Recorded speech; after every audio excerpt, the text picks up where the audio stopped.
Are prices going to be higher or lower next year? Is the number one question we're getting in real estate. So here is diving into what we're seeing boots on the ground from the buyers and talking to sellers, also comparing that to a lot of top economists in the real estate space. So my name is Stubbs. I'm a team leader, co-founder here at SB Luxury Group. If you like updates like this, please register. Go to ocmarketupdates.com and register to get these in your inbox every Friday. Okay, so let's dive into this. What are the two things that all of the buyers are asking for right now? They're saying that I'm going to be waiting until interest rates come down. Rates have gone way up from that buyer who bought in 2021 or 2022, just at the beginning of this year. They probably locked in a 3% or sub 3% interest rate, which was unheard of. Now, for those buyers that are looking right now, prices are about the same. And that interest rate is about 6 to 7, maybe closer to 8%, depending on when you're looking at this, assuming you're not looking at the best loan product. So it's a huge difference. And understandably, it's gonna add thousands or hundreds of dollars to your monthly payment. So why wouldn't you wait for interest rates to come down? Well, here's the other thing that buyers are waiting for. They're waiting for inventory to increase. Now, here's the reality is most buyers that we're talking to are saying both of these things at the same time, and they're not both gonna happen in any world. If interest rates came down to 4.5% to 5%, which some people are projecting is gonna happen middle to the beginning of this next year, some people are projecting we're gonna be at 4.5%, maybe 5% rates. If we saw interest rates come down from the 6 to 7 we've been at for the last 6 months, there would be absolute mayhem in the market. Now, when I say mayhem, we would go right back to an extremely competitive market. Not to the craziness that we had last year in March, but we would see a hyper competitive market specifically in our marketplace. Now, if you're asking nationwide, I'm talking to partners that are over closer to the East Coast, and they still have multiple offers on most properties. We don't have that here, but if we had 4 or 5% interest rates, I know for a fact that we could probably put 100 or 200 buyers into contract tomorrow if rates came back down, because they're saying they're waiting on the fences because of interest rates. That is probably the biggest drawback for buyers' demand. Now, here's the second thing. They want to wait for more inventory. Now, like I just said, if interest rates came down, there would be mayhem. There'd be a ton of demand flooding to the market. So what does that mean? That means supply would decrease dramatically. So if interest rates come down, inventory is not going to come down.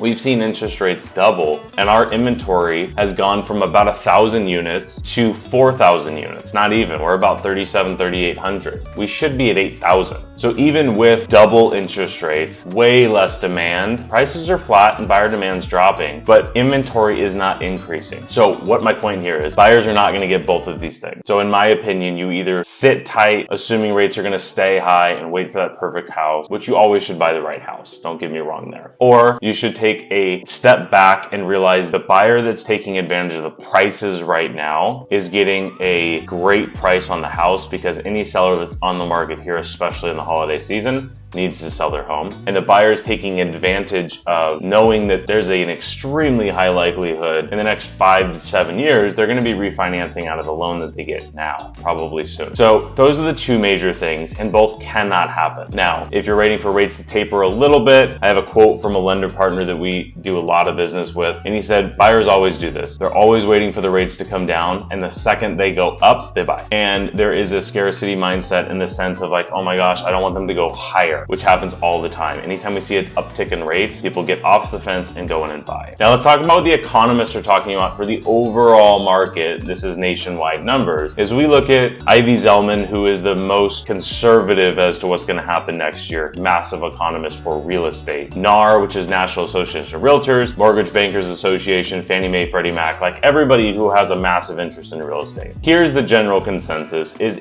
everybody that I just mentioned is projecting somewhere between, let's call it 2 and 5% appreciation, probably closer to that 2% being the average. I don't have the exact numbers in front of me. That's about right. Ivy Zelman is saying that prices are gonna come down another 5% next year. If in our market here in Orange County, let's tie this back in, or Southern California, prices are flat. Like I mentioned, if you bought a house in January for $1 million, it's probably ballpark worth $1 million right now. But it did go up to $1.2 million and has come back down. So you have to put everything in relative terms, but nationwide, they're looking at about a flat or maybe a little bit of a decrease. So when you're looking at these different numbers, you really have to take into consideration what you're buying, where you're buying at, what price point you're in, because the $750,000 price point is very different than a $4 million price point right now. So here's my wrap up summary is if you're thinking about buying real estate, it is always a good time to make sure for you that it is a good time. I don't like saying it's always a good time to buy real estate, but the reality is if we're having this conversation and we're talking about 10 years from now, will you be glad that you bought today versus waiting another year or two? Probably. Tax benefits, appreciation, principal pay down. There are so many reasons why owning real estate for the long term is always a good thing. Here's the caveat to that. If you're looking to flip a property, I might wait. If you're looking to buy a property and live in it for a year and bank only on appreciation after cost of sales, I would probably wait. So there's situations where it does not make sense. Now for the sellers, you have to be crystal clear on what you're trying to do when you're selling your home right now, because there are a lot of agents that need business because they don't have an actual business running and they need a deal. So if you run into an agent that just needs a deal and is going to tell you whatever that you need to hear to get a sign in the yard, be careful. Make sure right now more than ever you're taking the advice of the agent that has your best interest at heart. Any questions, feel free to reach out to myself or one of our local experts, and we'll see you next week.